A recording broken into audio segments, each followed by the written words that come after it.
As novelas se tornaram a forma literária mais popular do país. Todos se acostumaram às narrativas sequenciadas e cheias de diálogos de cada capítulo apresentado em diferentes horários do dia. O brasileiro se tornou um especialista nesse gênero. Mas de onde vem mesmo essa paixão?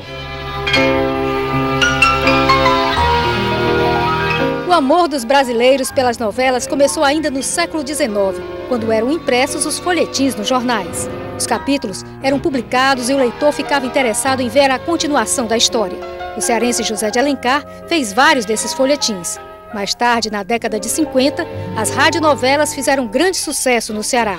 Toda a família parava em frente ao rádio à válvula para ouvir as histórias emocionantes que, através da boa sonoplastia, instigavam a imaginação do público. Maria Alaor, de Fernando Silveira, foi um desses grandes sucessos de audiência. Quem assiste hoje às muitas novelas produzidas no sudeste do Brasil não imagina que na década de 60, aqui no Nordeste, elas eram feitas com o mesmo nível do Rio e de São Paulo. Foram dezenas delas. Só para citar algumas: Joaninha Pé Torto, Terra Caída, Paz na Madrugada, O Crime do Tapuio e Diálogo das Carmelitas. Os cenários reproduziam muito bem os ambientes e o guarda-roupa era caprichado. Nós fizemos O Lobo do Mar, nós fizemos Bougeste. Eram cenários magníficos. Televisão preto e branco, não é? Mas assim se jogava com o preto, com o cinza, com o branco, de tal forma que existia um cenário assim, com a profundidade necessária e com a expressão que era necessária para aquela cena. Nesta foto da telenovela Os Existencialistas, produzida na TV Ceará, está um ator cearense que continua fazendo novelas na Rede Globo com muito sucesso, Emiliano Queiroz. Ele está ao lado de Ari Sherlock, Maria de Jesus Silveira, Cleide Holanda e Gonzaga Vasconcelos. Outros artistas cearenses foram para estados vizinhos, como Pernambuco, que também produzia novelas de alto nível. A diferença era que na década de 60, as telenovelas eram exibidas ao vivo. Já pensou? Os scripts das novelas, como eram todas ao vivo, o texto tinha que ser decorado, não existia o recurso do videotape, muito menos recurso de edição, então a coisa tinha que sair certa, né?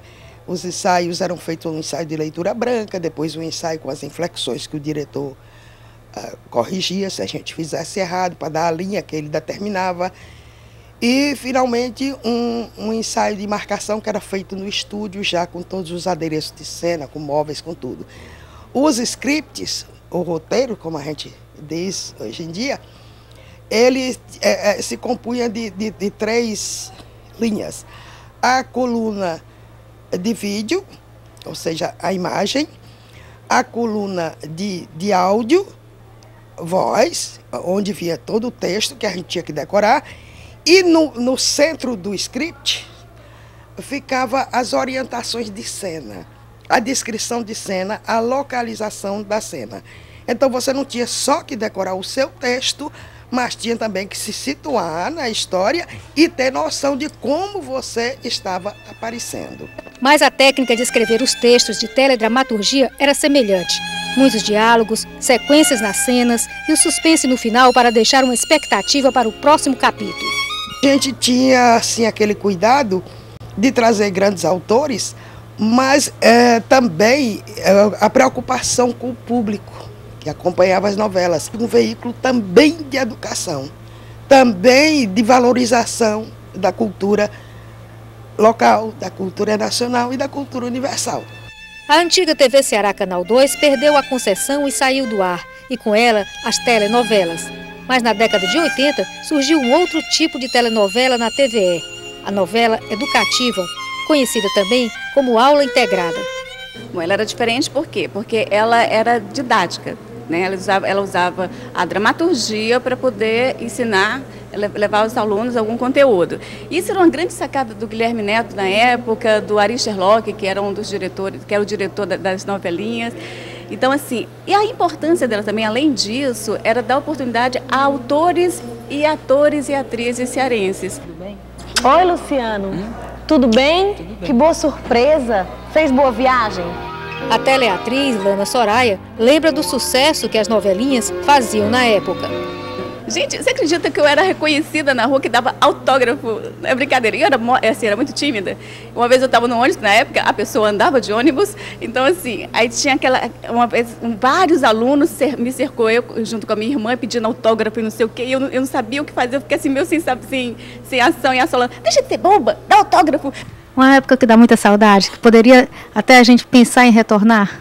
Ah, dá saudade, sim.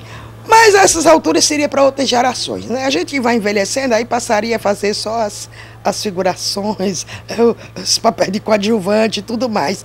Mas seria muito importante, sim. Até porque a televisão de hoje, ela tem, em matéria de equipamento, é uma coisa fantástica, né? Mas eu acho que ela não tem a preocupação de fornecer ao seu telespectador aquele sentimento de cultura,